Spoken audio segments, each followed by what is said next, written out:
नमस्कार, मैं प्रिया। आज है 5 अप्रैल। खबरों की तरफ बढ़ने से पहले एक नजर सुर्खियों पर। आटा चक्की चलाने वालों का बेटा बना इसरो में वैज्ञानिक। छात्रों की छुट्टी मगर शिक्षक और कर्मी जाएंगे स्कूल। बिहार में आज से भरे जाएंगे इंटर कंपार्टमेंटल परीक्षा के फॉर्म। बिहार में कोरोना के मिले 800 से ज्यादा मामले। बिहार के मुखियाओं को दिया गया विशेष टास्क। अब चले बढ़ते हैं बिहार की बड़ी खबरों की ओर विस्तार से। छात्रों की छुट्टी मगर शिक्षक और कर्मी जाएंगे स्कूल। बिहार में कोरोना के बढ़ते मामलों के बीच बिहार के सभी शैक्षणिक संस्थान पर एक बार फिर से ताला लगा दिया गया है। हालांकि शिक्षा विभाग की तरफ से जारी की गई जानकारी के अनुसार यह छुट्टी केवल छात्रों के लिए है। शिक्षक और कर्मचारी को तय समय पर आकर अपनी ड्यूटी करनी होगी। शिक्षा विभाग ने इस संबंध में अधिसूचना जारी कर दी है। शिक्षा विभाग की तरफ से जारी अधिसूचना के मुताबिक 11 अप्रैल तक स्कूल कॉलेज तो शैक्षणिक कार्यों के लिए बंद रहेंगे, पर शिक्षक और कर्मी अपनी ड्यूटी के समय मौजूद रहेंगे। हालांकि सभी लोगों से कोरोना से बचाव को लेकर प्रोटोकॉल का पालन करने की सलाह दी गई है। हालांकि स्कूल अब कब खुलेगा इसका निर्णय 11 अप्रैल के बाद ही लिया जाएगा। बिहार में कोरोना के मिले 800 से ज्यादा मामले। बिहार में कोविड-19 प्रभावितों की संख्या लगातार बढ़ती जा रही है। स्वास्थ्य विभाग की तरफ से मिली जानकारी के अनुसार बीते दिन के पिछले 24 घंटे में कुल मिलाकर 864 मरीजों की पुष्टि हुई है, जिसके बाद प्रभावित 3 जिलों की बात करें तो राजधानी पटना में 372 मामले सामने आए हैं। इसके साथ ही जहानाबाद में 60 तो भोजपुर में 46 मामलों की पुष्टि हुई है, जिसके बाद बिहार में एक्टिव मरीजों की संख्या 3560 पर पहुंच गई है। वहीं अब तक कुल मिलाकर 2,63,233 मरीज कोविड-19 को मात देकर घर स्वस्थ वापस लौट चुके हैं। इनके साथ ही बिहार में कोरोना मरीजों की रिकवरी प्रतिशत 98.08% हो गई है।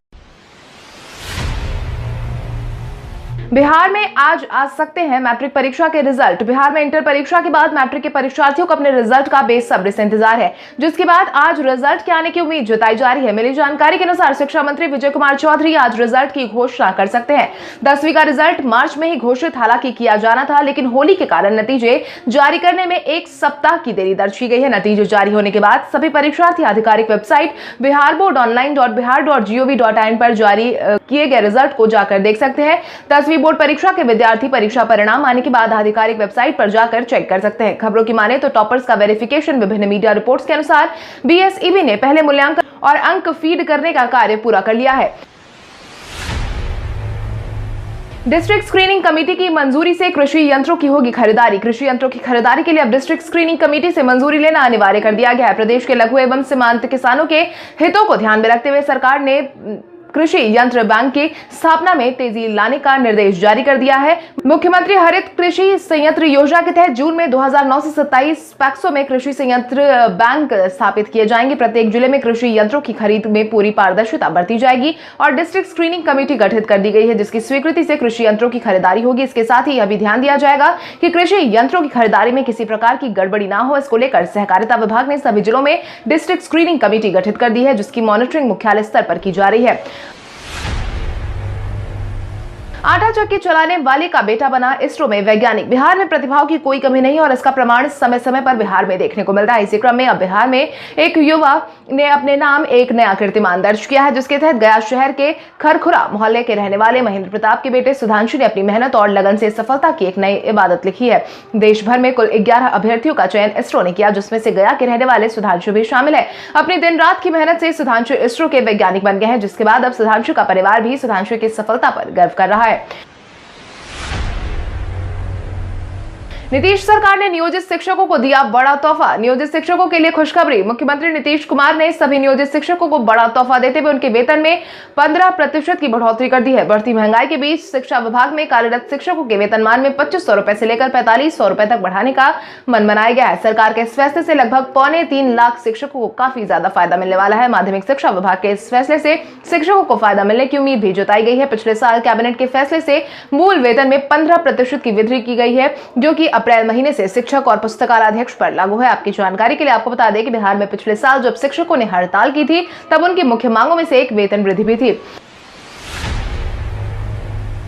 बिहार में आज से भरे जाएंगे इंटर कंपार्टमेंटल परीक्षा के फॉर्म। बिहार बोर्ड के इंटर के परीक्षा परिणाम कुछ समय पहले ही जारी किए गए हैं। हालांकि इसमें परीक्षा में 2 विषयों में फेल होने वाले परीक्षार्थियों को कंपार्टमेंट परीक्षा में एक बार फिर से मौका दिया जाएगा, जिसके तहत बिहार बोर्ड के सभी परीक्षार्थी जो कंपार्टमेंटल परीक्षा में बैठने के योग्य है वो आज से परीक्षा का फॉर्म भर सकते हैं। आपकी जानकारी के लिए आपको बता दें कि इच्छुक और योग्य छात्र 10 अप्रैल तक फॉर्म भर सकते हैं। यह फॉर्म बोर्ड की आधिकारिक वेबसाइट पर ऑनलाइन भरे जाएंगे। स्कूल के प्राचार्य की तरफ से परीक्षार्थियों के फॉर्म भरे जाएंगे। बिहार विद्यालय परीक्षा समिति के अध्यक्ष आनंद किशोर ने इस बात की जानकारी दी है और बताया है कि कंपार्टमेंटल परीक्षा देने वाले परीक्षार्थियों को प्रायोगिक परीक्षा देने की जरूरत नहीं है। बीपीएससी ने 31वीं न्यायिक सेवा और परियोजना प्रबंधक परीक्षा को किया स्थगित। कोविड-19 के बढ़ते प्रभाव के कारण शैक्षणिक संस्थान पर एक बार फिर से ताला लगा दिया गया है। वहीं अब इसका असर कई परीक्षाओं पर भी देखने को मिल रहा है। यही कारण है कि बिहार लोक सेवा आयोग की तरफ से आयोजित किए जाने वाली 31वीं न्यायिक सेवा और परियोजना प्रबंधक प्रारंभिक प्रतियोगिता परीक्षा स्थगित कर दी गई है। दोनों ही परीक्षा इस महीने अप्रैल में होने वाली थी। इस बाबत बीपीएससी ने अपना बयान जारी करते हुए कहा है कि परीक्षा के आयोजन की नई तारीख की घोषणा बाद में की जाएगी। छात्र पहले से ही कोविड-19 के बढ़ते माहौल को देखते परीक्षा स्थगित करने की मांग कर रहे थे। इसके लिए परीक्षार्थियों ने इंटरनेट पर मुहिम की शुरुआत भी कर दी थी। आपको बता दें कि यह परीक्षा 8 अप्रैल को होनी थी। इस तरह परियोजना प्रबंधक की प्रारंभिक परीक्षा 11 अप्रैल को ली जानी थी। हालांकि अब यह परीक्षा आयोजित नहीं की जाएगी। आज बिहारी पहचान में हम बात करेंगे सुहासिनी मुलय की। सुहासिनी का जन्म पटना में हुआ था, जहां उन्होंने अपने बचपन का शुरुआती हिस्सा बिताया था। उन्होंने अपने पिता को बचपन में ही खो दिया था जब वो केवल 3 वर्ष की थी और उसकी मां प्रख्यात वृत्त चित्र फिल्म निर्माता और फिल्म इतिहासकार विजया मुलय ने उन्हें पाला था। सुहासिनी मुलय बॉलीवुड, मराठी और असमी फिल्मों के साथ साथ टेलीविजन में भी एक भारतीय अभिनेत्री है। 1999 में गुलजार की फिल्म हुतुतु में उनके अभिनय के लिए उन्हें सर्वश्रेष्ठ सहायक अभिनेत्री का राष्ट्रीय फिल्म पुरस्कार मिला था। बिहार की हवा सुधारने को लेकर सरकार ने शुरू की पहल। बिहार की हवा की गुणवत्ता को सुधारने के लिए बिहार सरकार ने अपनी पहल की शुरुआत कर दी है, जिसके तहत वायु गुणवत्ता पर नजर रखने के लिए बिहार के 23 शहरों में अनवरत परिवेशीय वायु गुणवत्ता प्रबंधन केंद्र की स्थापना की जाएगी। पर्यावरण, वन एवं जलवायु परिवर्तन विभाग ने इसको लेकर अपनी तैयारी शुरू कर दी है। जिलों में इसके लिए जमीन का चयन भी कर लिया गया है। आपको बता दें, पिछले साल तक पटना में 5, मुजफ्फरपुर और गया में ऐसे एक केंद्र थे। नए वायु गुणवत्ता प्रबोधन केंद्र को शुरू किए जाने की योजना के संबंध में बताया गया है कि वर्तमान वित्तीय वर्ष में ही इन केंद्रों के शुरू कर दिए जाने की बात आई है, जिसके बाद वाल्मीकि नगर, सिवान, छपरा, बक्सर, आरा, सासाराम, मोतिहारी, बेतिया, मुजफ्फरपुर, औरंगाबाद, गया, राजगीर, बिहार शरीफ, बेगूसराय, समस्तीपुर, दरभंगा, मुंगेर, सहरसा, भागलपुर, कटिहार, पूर्णिया, अररिया और किशनगंज में अनवरत परिवेशीय वायु गुणवत्ता प्रबंधन केंद्र की स्थापना की जाएगी।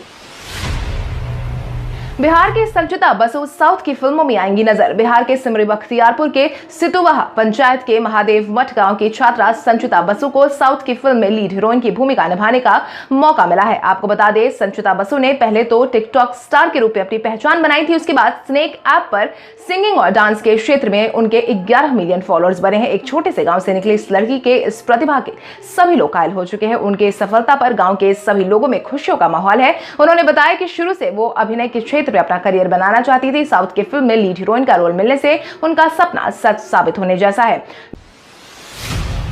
नवादा में जहरीली शराब कांड में थानेदार पर गिरी गाज। बिहार में जहरीली शराब पीने के कारण कई लोगों की जान चली गई है। हालांकि अब सरकार की तरफ से इस पर एक्शन लिया गया है, जिसके बाद थानेदार को सस्पेंड कर दिया गया है। आपकी जानकारी के लिए आपको बता दें कि एसपी धूरत साइली सावलाराम ने नगर थाना के थानेदार तारकेश्वर नाथ तिवारी को सस्पेंड कर दिया है। इसके अलावा मद्य निषेध विभाग के अवर निरीक्षक नागेंद्र प्रसाद को भी निलंबित कर दिया गया है। विशेष अधीक्षक मद्य निषेध विभाग पटना के आदेश पर यह कदम उठाया गया है। आपकी जानकारी के लिए आपको बता दें कि एक चौकीदार को पहले ही सस्पेंड किया जा चुका है। विशेष जांच टीम ने स्वीकार किया है कि 16 लोगों की जान जाने के मामले में मुख्यमंत्री नीतीश कुमार के निर्देश के बाद पटना से नवादा आई विशेष जांच टीम ने जांच के दौरान स्वीकार किया है कि नवादा में 3 दिनों में जो जाने गई हैं उनकी वजह जहरीली शराब ही थी। बिहार के 2 छात्रों ने कोरोना की आपदा में ढूंढा अवसर। कोरोना के कारण जहां हजारों लाखों लोगों को निराशा हाथ लगी है, वहीं बिहार के कई युवा ऐसे भी सामने आए हैं जिन्होंने कोरोना के इस आपदा को अवसर में बदल दिया है। इसी कड़ी में बिहार के 2 बच्चों ने भी कोरोना से बचने के लिए कोरोना अलर्ट डिवाइस बनाया है। इन दोनों छात्रों का नाम अर्पित और अभिजीत है। इन दोनों छात्रों के इस आविष्कार के बाद केंद्र सरकार ने इसे पेटेंट प्रमाण पत्र दे दिया है। जैसा कि आपको पता है कि कोरोना से बचाव का सबसे असरदार तरीका है सोशल डिस्टेंसिंग, यानी कि सामाजिक दूरी। हालांकि जाने अनजाने में लोग सोशल डिस्टेंसिंग का पालन नहीं करते। इसमें कोरोना अलर्ट डिवाइस आपकी मदद करेगा। आपको बता दें कि आप इस डिवाइस को डिवाइस बैच की तरह अपनी पॉकेट में लगा सकते हैं। बुद्ध स्मृति पार्क के गौतम बुद्ध की अस्थि कलश को वैशाली ले जाने की है तैयारी। पटना जंक्शन के पास स्थित बुद्ध स्मृति पार्क में गौतम बुद्ध से जुड़े कई अमूल्य धरोहर रखे हैं। दुनिया भर के बौद्ध अनुयायी खास तौर पर यहां दर्शन के लिए जरूर आते हैं। पूरी दुनिया में एकमात्र यही स्थल है जहां गौतम बुद्ध की अस्थि कलश के दर्शन किए जा सकते हैं। यहाँ एक विशेष स्थल भी मौजूद है। मिली जानकारी के अनुसार अस्थि कलश को एक छोटे से डिब्बे नुमा आकृति में संजो कर रखा गया है। यह पूर्णतया वातानुकूलित कक्ष है। हालांकि अब इसे वैशाली ले जाने की तैयारी हो रही है। बिहार दिवस के मौके पर मुख्यमंत्री नीतीश कुमार ने बिहार म्यूजियम बिनाले 2021 में बात करते हुए कहा था कि पटना से भगवान बुद्ध के अस्थि कलश को वैशाली के बुद्ध सम्यक दर्शन ले जाया जाएगा। बिहार के मुखियाओं को दिया गया विशेष टास्क। बिहार के मुखियाओं को विशेष टास्क दिया गया है जिसके तहत गर्मी बढ़ने के कारण पीने की पानी की किल्लत ना हो, इसको लेकर विभिन्न पंचायतों के मुखिया विभाग के अधिकारियों को फोन पर फीडबैक देने का आदेश जारी कर दिया गया है। पीएचईडी विभाग के सचिव जितेंद्र श्रीवास्तव की अध्यक्षता में जल स्तर में होने वाली गिरावट को लेकर समीक्षा बैठक में यह निर्णय लिया गया है। पीएचईडी के अधिकारी ने यह साफ कहा है कि वो ग्राम पंचायत के मुखिया से अगस्त महीने तक फीडबैक ले। विभाग के सीनियर अफसर की तरफ से जारी निर्देश के मुताबिक कंट्रोल रूम के हर प्रभारी पदाधिकारी पंचायतों के मुखिया से फोन पर हर घर नल का जल योजना का फीडबैक लेंगे। नेहा सिंह राठौर का एक और पॉलिटिकल सॉन्ग सोशल मीडिया पर कर रहा है ट्रेंड। नेहा सिंह राठौर का एक और पॉलिटिकल सॉन्ग सोशल मीडिया पर काफी तेजी से वायरल हो रहा है। मिली जानकारी के अनुसार इस पोस्ट को अब तक 8 लाख लोग से ज्यादा यूट्यूब पर और 27,000 लोग खबर लिखे जाने तक देख चुके थे। आपको बता दें कि इस गाने को नेहा सिंह राठौर ने खुद लिखा है और गाया भी है, जिसका नाम राजा बरहो मास घुमेले विदेशवा विकसवा ना जन्मेले हो। गीत को जिस अंदाज में शुरू किया गया है उसे जहां निशाना साधने की कोशिश की जा रही थी, तीर सीधा वहीं लगा है। नेहा सिंह का यह गाना सोशल मीडिया पर काफी तेजी से वायरल हो रहा है, जिसके बाद लोग भी कई तरह की प्रतिक्रिया दे रहे हैं। कोविड-19 बचाव पर डीएम का रथ करेगा शहरी बंदिशों को जागरूक। देश भर समेत बिहार में कोविड-19 के मामलों की संख्या लगातार बढ़ती जा रही है। हालांकि डीएम डॉक्टर चंद्रशेखर सिंह ने पीएमसीएच परिसर से 8 जागरूकता रैली को हरी झंडी दिखाकर बीते दिन रवाना किया। वहीं डीएम की तरफ से पटना के शहरी क्षेत्रों में कोविड-19 संक्रमण को रोके जाने और बचाव के लिए लोगों को मास्क का अनिवार्य प्रयोग करने और सैनिटाइजर से नियमित अंतराल पर हाथ धोने और 2 गज की सामाजिक दूरी का पालन करने के बारे में जागरूक और प्रेरित किए जाने के लिए इस पहल की शुरुआत की गई है। इस मौके पर जिलाधिकारी ने अपना बयान जारी करते हुए कहा है कि कोविड-19 संक्रमण के इस दौर में सतर्कता और जागरूकता ही बचाव है। बिहार कांग्रेस दल में हुए कई लोग कोरोनाग्रस्त। बिहार में कोविड-19 प्रभावितों की संख्या लगातार बढ़ती देखी जा रही है। वहीं कोरोना का प्रभाव आम नागरिकों पर तो देखने को मिला ही, अब कोरोना की चपेट में कांग्रेस दल के कई नेता भी आ गए हैं। मिली जानकारी के अनुसार कांग्रेस के कई वरिष्ठ नेता कोविड-19 से संक्रमित पाए गए हैं। पिछले दिनों बिहार के दौरे पर आए प्रदेश प्रभारी भगचरण दास के साथ पार्टी के प्रदेश अध्यक्ष मदन मोहन झा, विधायक राजेश राम और आनंद माधव कोविड-19 संक्रमित हो चुके हैं। उक्त सभी नेता होम आइसोलेशन में, उनका इलाज जारी है। इसको लेकर कांग्रेस प्रवक्ता असत तिवारी ने अपना बयान जारी किया है, जिसके तहत उन्होंने कहा है कि राज्य सरकार ने निर्देश दिया है कि 11 अप्रैल तक किसी भी तरह के सामाजिक कार्यक्रम नहीं होंगे और कांग्रेस पार्टी सरकार के इस निर्णय का सम्मान करती है। बिहार में बढ़ते अपराध पर जगदानंद सिंह ने सरकार पर साधा निशाना। बिहार में आपराधिक मामलों की संख्या लगातार बढ़ती जा रही है। इसको लेकर राजद नेता जगदानंद सिंह ने हाल ही में नीतीश सरकार पर निशाना साधा है, जिसके तहत उन्होंने अपना बयान जारी करते हुए साफ कहा है कि बिहार के नवादा जिले में जहरीली शराब से जान गंवाने वालों के परिवार के साथ राजद हमेशा है। बिहार में लगातार अपराधी बढ़ रहे हैं। बिहार के हर जिले में घटना घट रही है। व्यापारी समुदाय के अपहरण और जान ली जा रही है। कोई समाज नहीं बचा हुआ है। बिहार में पुलिस की गुंडागर्दी चलती है। पुलिस को यह मालूम है कि हम कुछ भी करें, कुछ नहीं हो सकता है। मुंगेर में सरकारी कर्मचारी की ही पुलिस कार्रवाई के कारण जान चली गई। मुख्यमंत्री नीतीश कुमार के राज्य में हर व्यक्ति की जान जाना स्वाभाविक है। जान जाने के कारण चाहे कुछ भी हो, मुख्यमंत्री नीतीश कुमार का यह स्वभाव बन गया है। इतिहास में आज की तारीख कई कारणों से दर्ज। भारत के इतिहास में आज की तारीख कई कारणों से मानी जाती है। महात्मा गांधी अपने अनुयायियों के साथ 1930 में नमक कानून तोड़ने के लिए दांडी आज ही के दिन पहुंचे थे। भारत स्काउट एंड गाइड की स्थापना 1949 में आज ही के दिन हुई थी। भारत सरकार की तरफ से प्रायोजित पहली इंडियन ड्रग्स एवं फार्मास्यूटिकल लिमिटेड कंपनी की स्थापना 1961 में आज ही के दिन हुई थी। भारत, म्यांमार और थाईलैंड के बीच 2002 में मोरे कलावा मांडले सड़क परियोजना पूरी करने हेतु सहमति आज ही के दिन बनी थी। सिखों के तीसरे गुरु अमरदास का जन्म 1479 में आज के दिन हुआ था। भारत के प्रथम दलित उप प्रधानमंत्री एवं राजनेता बाबू जगजीवन राम का जन्म 1908 में आज के दिन हुआ था। मशहूर बॉलीवुड अभिनेत्री दिव्या भारती का 1993 में रहस्यमय तरीके से आज के दिन उनकी जान गई थी। प्रधानमंत्री नरेंद्र मोदी की हाई लेवल मीटिंग में 5 सूत्री प्लान हुआ जारी। कोविड-19 के बढ़ते प्रभाव के कारण बीते दिन प्रधानमंत्री नरेंद्र मोदी ने हाई लेवल मीटिंग बुलाई थी, जहां पर प्रधानमंत्री नरेंद्र मोदी की तरफ से 5 सूत्री प्लान जारी किया गया है, जिसमें कोविड-19 के बढ़ते प्रभाव पर अंकुश लगाया जा सके, जिसके तहत टेस्टिंग, ट्रेसिंग, ट्रीटमेंट, कोविड-19 का पालन और वैक्सीनेशन यदि पूरी तरह से गंभीरता और प्रतिबद्धता के साथ लागू की जाती है तो कोविड-19 के प्रसार को रोकने में प्रभावी होगी। 6 से 14 अप्रैल तक विशेष अभियान चलाया जाएगा। कोविड-19 से बचाव को ध्यान में रखते हुए देश भर में 100% मास्क का इस्तेमाल, व्यक्तिगत स्वच्छता और सार्वजनिक स्थानों पर, कार्यस्थल पर स्वच्छता कितनी आवश्यक है इसके बारे में लोगों को जानकारी दी जाएगी।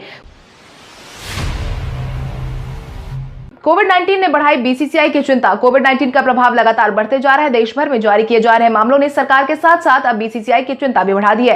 कुछ ही दिनों बाद आईपीएल का आयोजन होने वाला है। ऐसे में खिलाड़ियों की सुरक्षा को ध्यान में रखते हुए बीसीसीआई नए सिरे से काम शुरू करने वाला है। हाल ही में अक्षर पटेल समेत कई खिलाड़ियों के संक्रमित होने की खबर सामने आई थी, जिसके बाद से बीसीसीआई अब संबंधित खिलाड़ियों के टीकाकरण पर विचार कर रहा है। बीसीसीआई के अध्यक्ष राजीव शुक्ल ने रविवार को इस बारे में बात करते हुए कहा है कि बोर्ड टीकाकरण के लिए स्वास्थ्य मंत्रालय के साथ संपर्क में है। यूजर को वैक्सीन लगवाने के लिए प्रोत्साहित कर रहा है फेसबुक। कोविड-19 के बढ़ते माहौल के बीच फेसबुक ने एक नई पहल की शुरुआत की है, जिसके तहत यूजर को प्रोत्साहित करने के लिए फेसबुक ने इस मुहिम की शुरुआत की है, जिसके तहत फेसबुक यूजर प्रोफाइल में एक फ्रेम ऐड करके अपने दोस्तों को बता सकते हैं कि उन्होंने कोविड-19 वैक्सीन लगवाया है। फेसबुक में यूजर को कोविड-19 वैक्सीनेशन के लिए प्रोत्साहित करने के लिए फीचर लॉन्च किया है। फेसबुक ने अपने ब्लॉग में कहा है कि ज्यादा से ज्यादा लोग वैक्सीन लेने के लिए बाहर निकलेंगे जब वो देखेंगे कि बहुत से लोग वैक्सीन पर भरोसा कर रहे हैं। फेसबुक ने इसके लिए US Department of Health and Human Service और Center for Disease Control and Prevention के साथ पार्टनरशिप की है।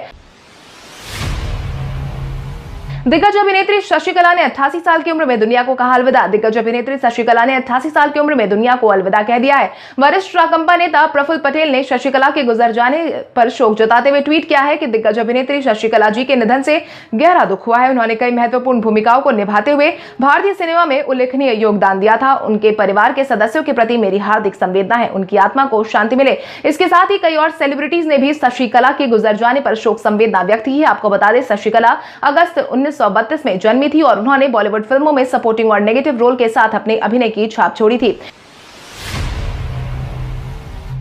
अब आइए जानते हैं सराफा बाजार और पेट्रोल डीजल के क्या थे भाव। अगर हम सराफा बाजार की बात करें तो सोने का भाव 4 अप्रैल को 22 कैरेट के लिए प्रति 10 ग्राम 43,910 रुपए था। वहीं 24 कैरेट के लिए प्रति 10 ग्राम 44,910 रुपए था। इसके साथ ही अगर हम चांदी की बात करें तो चांदी का भाव प्रति किलो 65,010 रुपए था। वहीं पेट्रोल की बात करें तो राजधानी पटना में पेट्रोल की कीमत 93.93 रुपए प्रति लीटर, वहीं डीजल 85.56 रुपए प्रति लीटर दर्ज किया गया। कल हमारे द्वारा पूछे गए सवाल का जवाब आप में से बहुत सारे यूजर ने हमें कॉमेंट करके दिया था, उसके लिए आपका बहुत बहुत धन्यवाद। आप में से यूजर का कमेंट हमें अच्छा लगा है उनके नाम है इरशाद अहमद, विकास महत्व, असीमा फिरदौस, अंकिता शर्मा, असलम राज, शबनम कुमारी, सोनू यादव, सलोनी सिंह, साहिल राज, बलिंदर कुमार, रवीश कुमार, सोनू कुमार, नीतीश कुमार, सुनीता देवी। इसके अलावा हमारी टीम को और भी लोगों के जवाब अच्छे लगे हैं, मगर समय के अभाव के कारण हम उनका नाम नहीं ले पाए, लेकिन आप हमारे सवालों का जवाब देते रहे। हम कल आपका नाम लेने की पूरी कोशिश करेंगे। तो चले बढ़ते हैं आज के इस सवाल की ओर। आज का सवाल कुछ इस प्रकार है, आपके अनुसार कोविड-19 के बढ़ते प्रभाव के क्या कारण हो सकते हैं? अपने जवाब हमें कमेंट करके जरूर बताएं। इसके साथ ही आज के लिए बस इतना ही। अगर आप ये वीडियो हमारा YouTube पर देख रहे हैं तो हमारे चैनल को सब्सक्राइब करें और बेल आइकन दबाना ना भूलें। और अगर आप ये वीडियो हमारा Facebook पर देख रहे हैं तो इस वीडियो को लाइक करें और ज्यादा से ज्यादा शेयर करें। धन्यवाद।